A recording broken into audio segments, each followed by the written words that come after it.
What's going on, everyone? Welcome into this special edition of the Locked On Crossover Podcast. I'm the host of Locked On Louisville, Dalton Pence. With me, host of Locked On Pitt, Nick Farabaugh. Nick, how's it going, man? It's going extremely well, Dalton.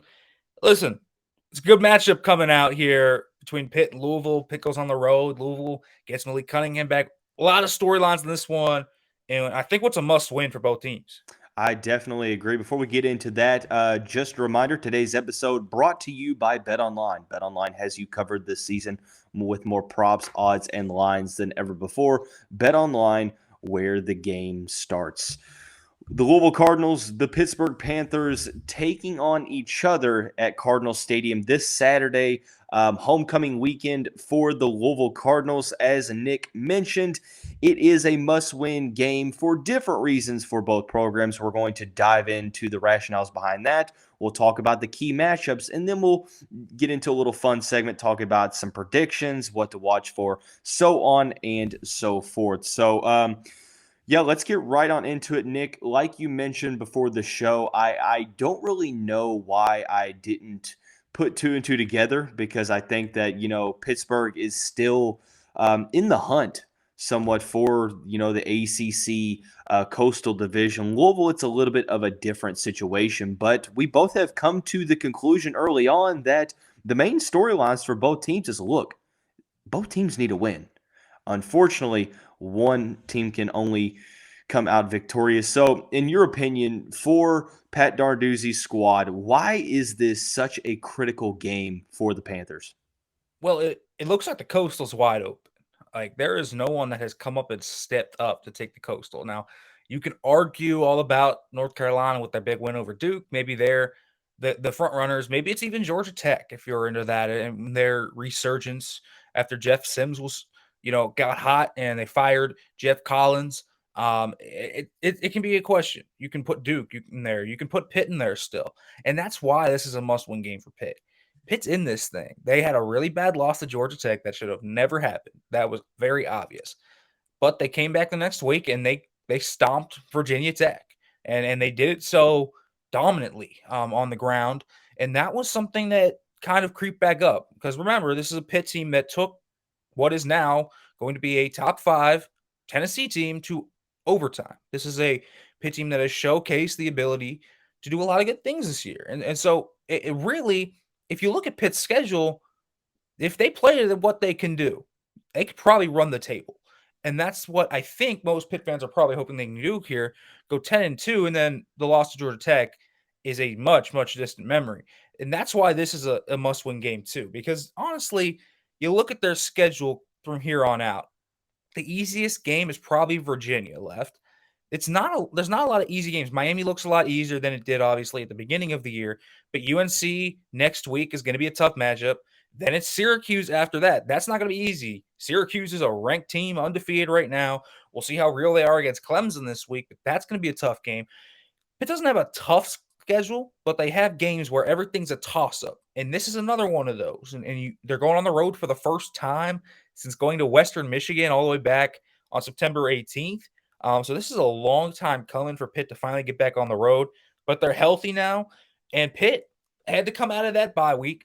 They had to work out a lot of issues that they were having after really the first 2 games. It appeared like they were starting to really hit their stride.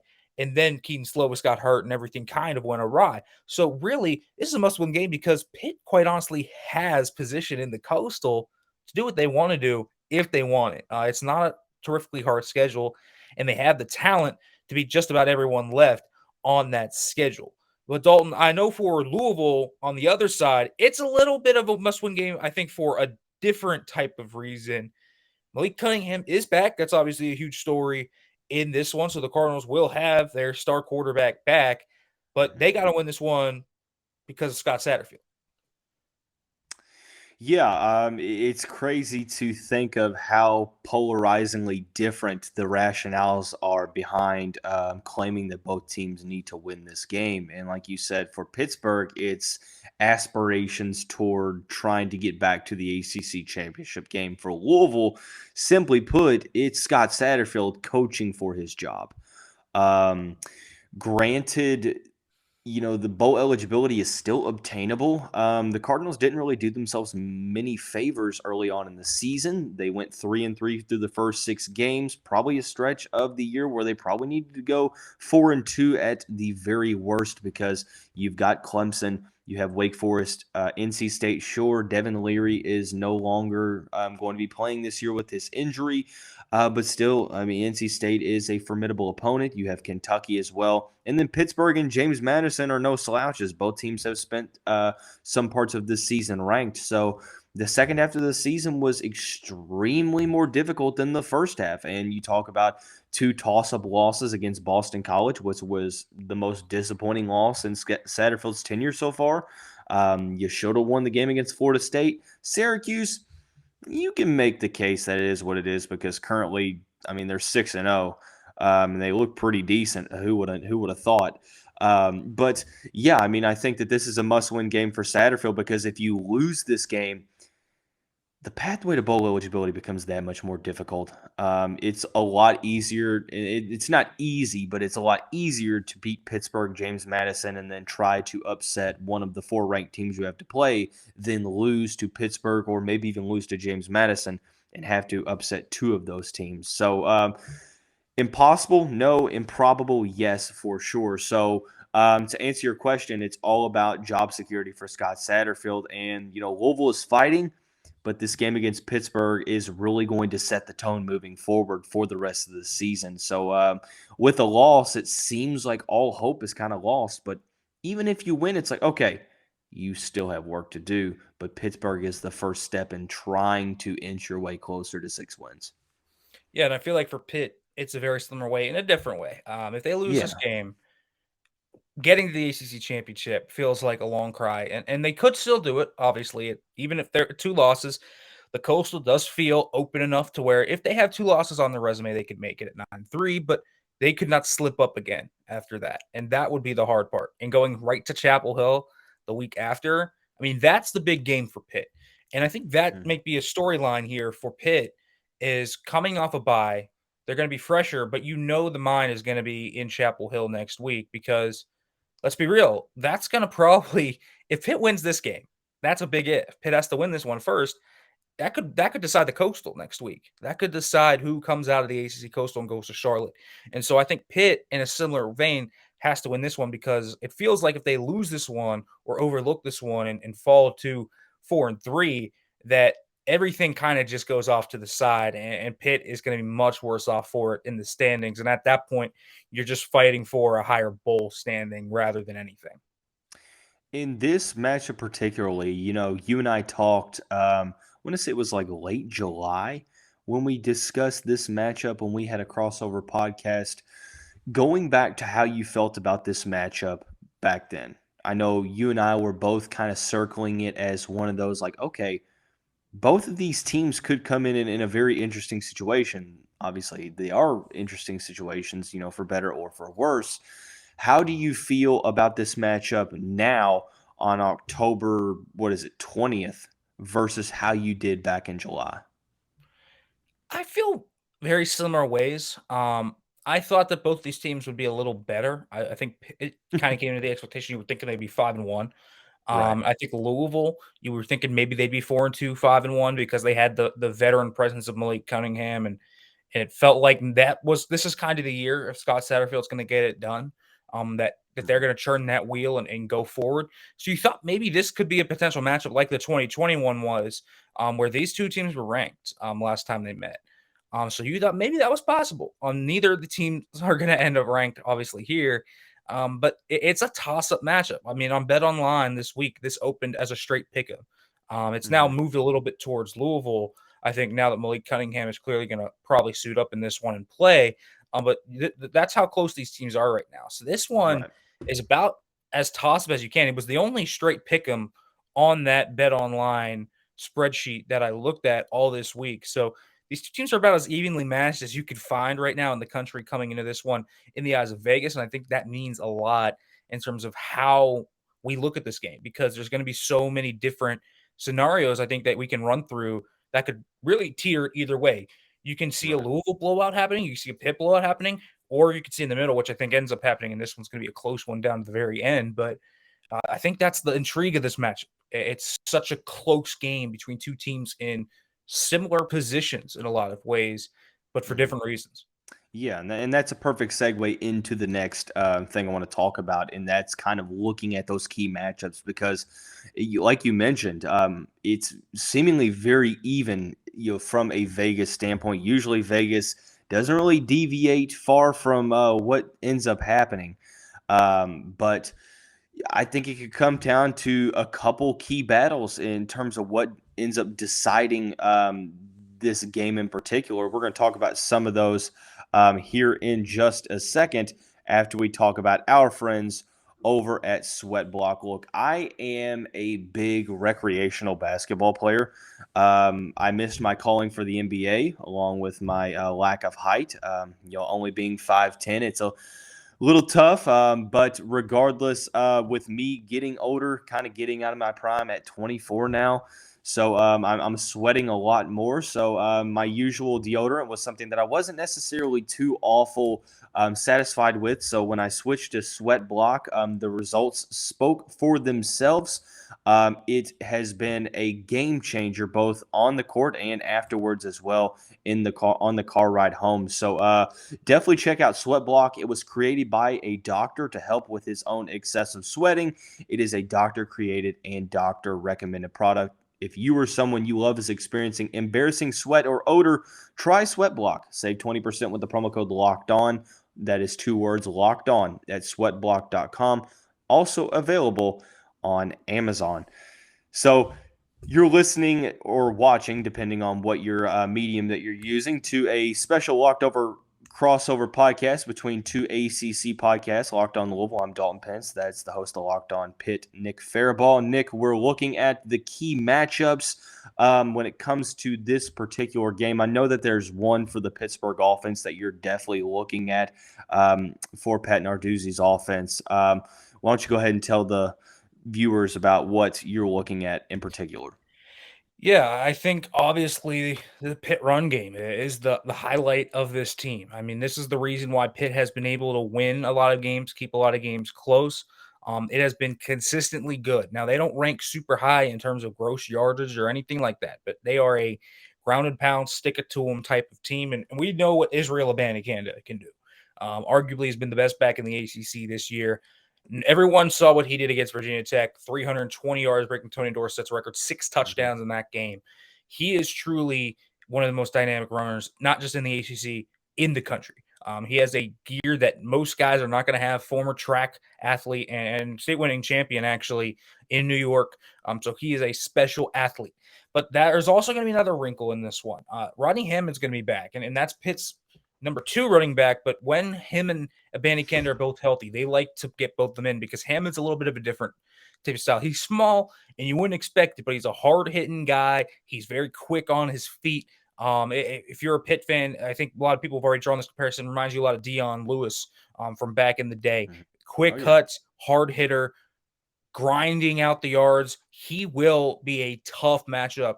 Coming back now, has missed every game since West Virginia when he got hurt in that one. He was tearing up the Mountaineers on the ground, where Pitt really couldn't find much success outside of him in that one because they just keyed in on Israel Abanikanda that day. But Hammond was the one that kind of took the hammer to the nail and really lodged it in.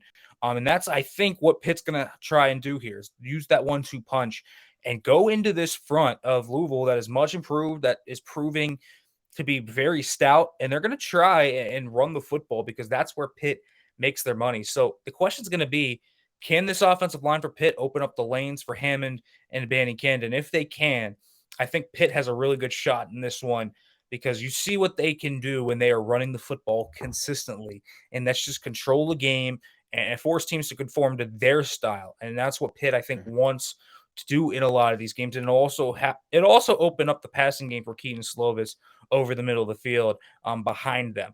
So I think that's a key as well to get going, try to get that passing game going a little bit off the run game. But I want to go now to Louisville because Louisville has one really key matchup that you look at. And it's really not like a receiver versus a corner, a running back versus a run defense or anything like that. It's one man versus an entire group of linebackers, defense, whatever you want. It's basically Malik Cunningham versus Pitt because you look at the leading rusher, the leading passer, basically the leader in everything for this Louisville offense. It's one man. It's Malik Cunningham. He's the big matchup to watch. Yeah, and he's back after missing that game against Virginia. And like you said, I think the Louisville offense is tailor-made to support the strengths of Malik Cunningham. But that also kind of puts a lot of responsibility on him because he's such a big factor to where if he's not having a good game, it is a direct, association with the offensive success. Like if Kedon Slovis doesn't have a good game, well, possibly the rushing attack helps that out. And maybe vice versa, probably maybe not necessarily so much the other way around, but regardless, any other program usually out there, I mean, if one aspect of the offense isn't really hitting or firing, then the other one may be, and that can kind of save it. But the impact that Malik Cunningham has, it's on the rushing attack, it's on the passing attack. Louisville is a predominantly kind of rush team. So they're kind of like Pittsburgh in that realm. They try to assert the run, which they've done a pretty solid job of doing. But like you said, I think that's kind of the key matchup each and every week. It's Malik Cunningham taking on the other guys across the field. Now, granted, the Louisville has some very, very talented skill players, and they've got a good offensive line. But at the end of the day, because of the fact that there's a lot of RPOs in the offense, there's a lot of design quarterback runs. Malik Cunningham's success kind of dictates the offensive success as a whole. So yeah, I think you're kind of right on that. But I think another key aspect of this is going to be I think Louisville's offense, it's getting better week by week. Defensively is the issue. One thing that I'm looking forward to, Scott Satterfield said in his weekly press conference that Pittsburgh had the best offensive line that the team was going to face this season.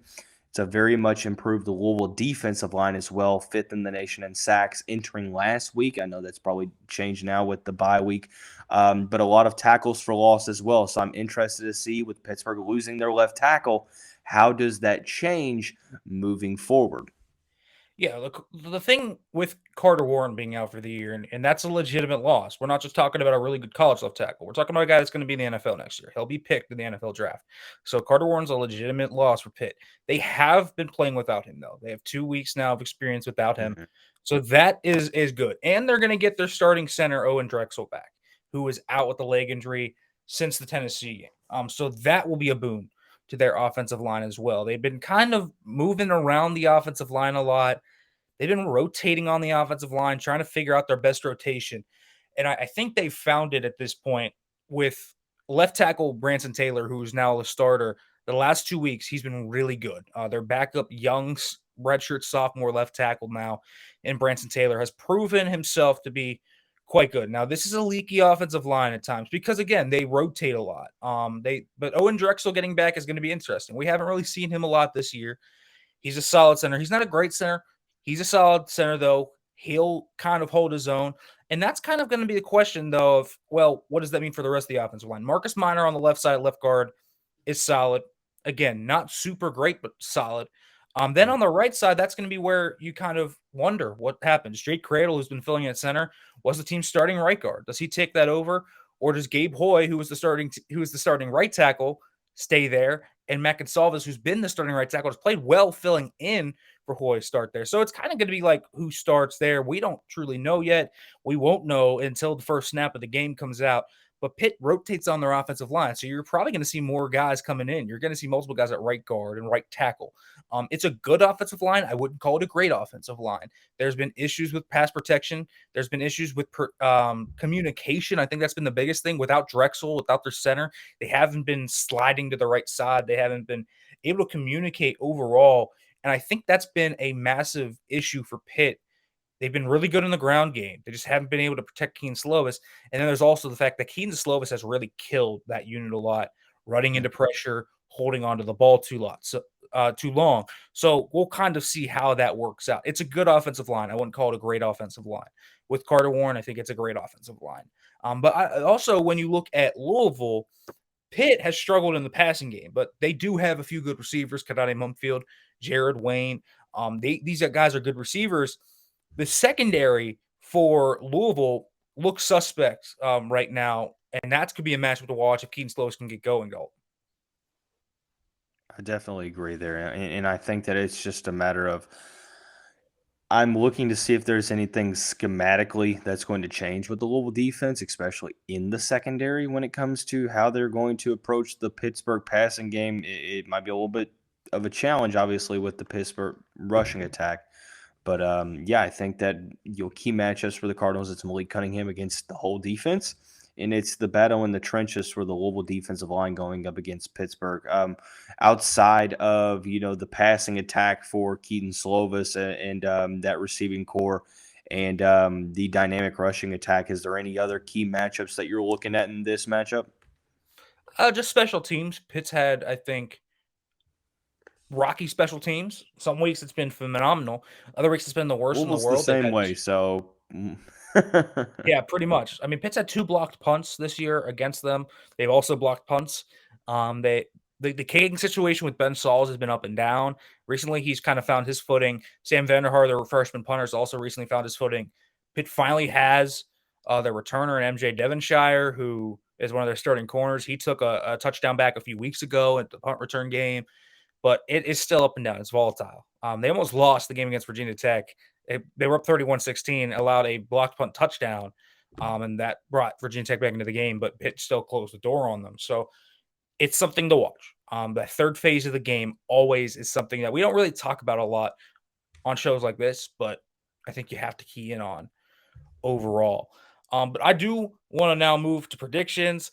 Let's talk a little bit more about just the overall game, our feelings about this. But first, folks, I want to let you all know about BetOnline, betonline.net. It's your number one source for football betting info this season. And listen, this Louisville Pitt game, it's over there. Again, it's a straight pick 'em. So feel free. You don't get to pick who covers. You got to pick who wins. It's like you're betting a money line. But on this one, it's a straight pick 'em between Pitt and Louisville. You can find all the latest player developments, team matchups, news, podcasts, in-depth articles, analysis this season. And as always, BetOnline remains your continued source for all your sport wagering information with live betting and up-to-the-moment score updates for every sport out there, including the MLB, MMA, boxing, NFL, college football, everything you could ever want. Head to BetOnline or use your mobile device to learn more about the trends and the action. BetOnline, where the game starts. All right, Dalton, let's get into this. Let's talk about the game as a whole. What is the feeling for Louisville heading into this one?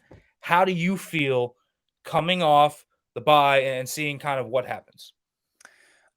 I feel cautious to be optimistic because every turn that I've become optimistic for this team this season, I've been shown immediately why I should not be optimistic. So I think I'm cautious with this one. I ultimately think that this is going to be a tough matchup for Louisville because they over the past couple weeks, yeah, they held Virginia to 6 rushing yards, but that's not an offense that really runs the ball that much. Boston College was one of the worst rushing offenses in the country, and they made them look solid. And tackling has been an issue with the dynamic rushing attack that Pittsburgh has. I definitely think that that's going to be an issue. Now, granted, they did do something against a solid Florida State rushing attack, but at the end of the day, Louisville, for me to be confident in them, they're going to have to prove me wrong. They're going to have to win one of these 50-50 games against the team that they maybe aren't supposed to beat, or if they are supposed to beat, it's very, very close. And if it's a pick 'em, it's a 50-50 game, and Louisville just has not been good at that consistently. So feeling coming into this game is, hey, look, if you win, that's great, but I'm not expecting too much. Yeah, I think you look at the game overall as well. And for Pitt, it's a tough one. I think that Louisville defensively doesn't have a super weakness other than that the intermediate part of the field is a big area where a lot of teams have attacked Mhm. them thus far this year. And that's kind of where Kedon Slovis likes to live when he can live. And I think that's one of the things that I look at in this game, where you see Louisville's stats in the ACC defensively all really good, including rushing defense. That's 6th in the ACC, but it's only 133.8 yards per game. And NCAA, that's not too bad overall for Louisville. So they're a decent run defense. They're not a great run defense, but they get after the quarterback, as you mentioned, with all of those sacks. They average almost 4 sacks per game. That's leading the ACC right now. So that's going to be key. But I do think Pitt likes to live in that intermediate part of the field. The question is going to be, can they protect Kedon Slovis? And who's going to step up a receiver? Because Pitt just lost Jalen Bradley, to the transfer portal, who was one of their receivers that was starting to step up. Now, there's a lot of drama behind the scenes there that caused that. But Pitt hasn't found their footing passing offense-wise. And when they've been at their best, second half against West Virginia, first half against Tennessee. Why did they compete with Tennessee and lead them in the first half there? Was because Kedon Slovis was on fire. They were able to hit explosive plays. They were able to just hit all those shot plays. So the question is going to be out of the bye week as Pitt was ready to reset. Is Kedon Slovis going to be ready to take the next step? And if he is, Pitt's offense is going to be a top 25 caliber offense. And I think that's the difference of Pitt's ascension versus Pitt just kind of wading back into the waters in this one. I think that's going to be the key thing because Pitt has struggled. Kedon Slovis has not been very good this season. Their receivers have struggled to separate and consistently catch the ball and make those tough catches when they needed to. And as a result, teams have just kind of keyed in on Jared Wayne, their number one receiver, and tight end Gavin Bartholomew, which has been an issue for this Pitt passing attack. But it's all really up to Kedon Slovis and Frank Cignetti to get these things working in movement because they have not been in lockstep with one another all year. I think that's going to be an interesting kind of battle in this game of who can kind of find their footing. Pitt kind of had to get right game where they put up 45 against Virginia Tech, but they only did that on the ground. The passing game was still really bad in that game. So is the passing game going to come around? I think that's the biggest question overall. But let's throw out predictions right now. Dalton, I'll give it to you first. What do you feel? Well, if you can tell by my tone, I'm going to predict a Pittsburgh victory and hope like hell I'm wrong. I don't think it's going to be a blowout. I think that the Cardinals are steadily improving each and every week, but it's the same issues. It's the same mental mistakes. It's the consistent inconsistency, I should say, and that's been the thing that has plagued the Scott Satterfield era so far. So I think that Pittsburgh wins this game. I think it has the potential to kind of be in the median area. I think 31-28 is an interesting score. I don't think that this game will be too big of a shootout. For some reason, I feel like the teams are just going. It's going to be kind of a messy game for teams trying to get their passing offense going, and the defense is really keying in on stopping the run. So I'm going to go with the Pittsburgh victory here. At the end of the day, I think that the dynamic rushing attack for the Panthers is going to be just a little bit too much with the passing attack just kind of being in a bad spot. I think that Kedon Slovis might have his get right game, so to speak. So I'm going to go with the Pittsburgh victory here. I think it could go either way, though. It's going to depend on depending on turnovers and things of that nature, and also penalties as well. Two things that have kind of been here and there for Louisville. So. Yeah, and that's going to be the big thing for Pitt. What in the world do they get from Kedon Slovis? I don't know if they can win just off of Israel Abanikanda and Rodney Hammond. I think that's obviously a massive part of the key to victory in any game they play is these two guys going. But you're telling me that you're going to beat Louisville the same way you can beat Virginia Tech? I'm not really buying it. Virginia Tech's probably the worst team in the ACC. At least it's either them or Virginia right now. You're not so the Pitt's beaten Western Michigan by running the football really well, Rhode Island by running the football really well, and Virginia Tech. And they tried to do it against Georgia Tech, and they didn't do it. And that's the thing that I look at here. It's going to be put up or shut up time for Kedon Slovis, and he's going to have to step up. These receivers are going to have to step up. This whole offense for Pitt in that passing game is going to have to step up, and we're going to see if they have the get right game. If we see the same offense that came out in that second half against West Virginia and powered them to victory, or in that first half against Tennessee and put them in that position to win that game. That's going to be the difference. And Pitt's defense also needs a bounce back game after allowing almost 400 yards to Virginia Tech that had no business happening. So that's going to be something to look at too. Can Pitt's defense stay consistent enough to keep Pitt afloat in this one, say if the offense starts slow?